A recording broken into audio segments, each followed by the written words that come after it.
Hello and welcome to the 411 show. My name is Ashley and I'm 15 years old. This show is run by youth, hosted by youth, and aimed to inform you. Today's guest will be... I'm Veronica Williams and I'm 15 years old. I'm Clyde Compton and I'm 15. Today's show will continue our discussion on biological agents. With the current emphasis on the war on terror, we've all heard about the fears of a bioterror attack. Several books have been written on this topic now, and some of them are even on the list of books that many students do book reports on. For example, the terrifying book, The Hot Zone, by Richard Preston, has become a very famous book that introduced us to the world of bioagents and what harm they can do to animals and humans. And Richard Preston's follow-up book, The Demon in the Freezer, chronicles the history and current fears of the smallpox virus. But what are biological agents? How did they come to be? How can you be exposed to them, and what is being done to eliminate and protect us from them? For those of you who may have young children watching, please be advised that this show may have some graphic descriptions. Now, let's admit it. We've all heard of biological agents, but only a few know the true meaning of what biological agents truly are and why we should be concerned. Biological agents are chemicals or organisms that increase the rate at which natural biodegradation occurs.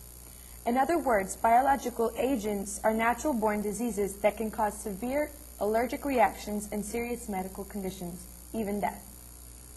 Biological agents are widespread in the natural environment. They're found in water, soil, plants, and animals. They can come from any part of the world, and there may be new ones out there that have not yet even been discovered. They can also mutate. The worst part is they spread rapidly and don't need very many things to survive. Biological agents thrive on few resources. So we'll discuss what some of these bioagents are and examples of what we've had in the past history. Let's begin. In our last show, we discussed anthrax and the Ebola virus, which is covered extensively in the book, The Hot Zone. And we also touched on the avian flu. The avian flu, or H5N1, which is the name of the strain, has been most likely the next flu pandemic. Pandemic is a disease that strikes a large geographical area, usually crossing to other countries and continents. According to news reports, the H5N1 strain of bird flu has swept through birds in 10 countries in Asia since 2003, jumping to humans and killing at least 65 people, more than 40 of them in Vietnam, and resulting in the deaths of tens and millions of birds. Avian flu spreads through air and in manure. Most human cases have been linked to contact with sick birds. There is one case where it transferred from person to person. Health Organization has warned the virus could mutate into a form that spreads easily among humans, changing it from bird virus to human flu strain. Do you think that this jump or mutation in this virus is likely to happen? I think that it would jump because viruses do mutate, so I think that it will. I also think that it's very possible for this virus to mutate, just because that most of our diseases that are uncurable, such as AIDS and smallpox. Well, now that we have a vaccine for smallpox, but most of those diseases have been jumps from other species. What would you say would be some of the precautions we should take during an outbreak of a flu epidemic?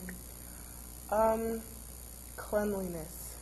Like, hygiene is very important in this situation. Just pay attention to, like, what you touch and stuff like that, the people you're around, just things like that.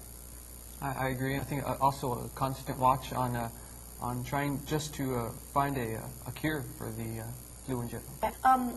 I agree with both of y'all, actually, but I think that hygiene does have a lot to do with it. But if you think about it, if actually humans did catch it, then it would be contained, and maybe for some time, if, like, for example, if there is another very large outbreak, that maybe it would be best for us to just stay in our homes and try to find a new way to try to find a vaccine to keep us protected. President Bush, in a press conference earlier this month, mentioned that Congress should look at the use of the National Guard in times of emergency and spoke of, if needed, being able to use the National Guard to quarantine an area in case of an outbreak of H5N1 avian flu. I think a lot of people, when they heard this, were alarmed. Most people probably have not had it on their radar that would be necessary to use troops to try to control a flu pandemic. What do you think about this? Should an area such as a city quarantine by troops if an epidemic such as bird flu or maybe another deadly virus such as an Ebola breaks out?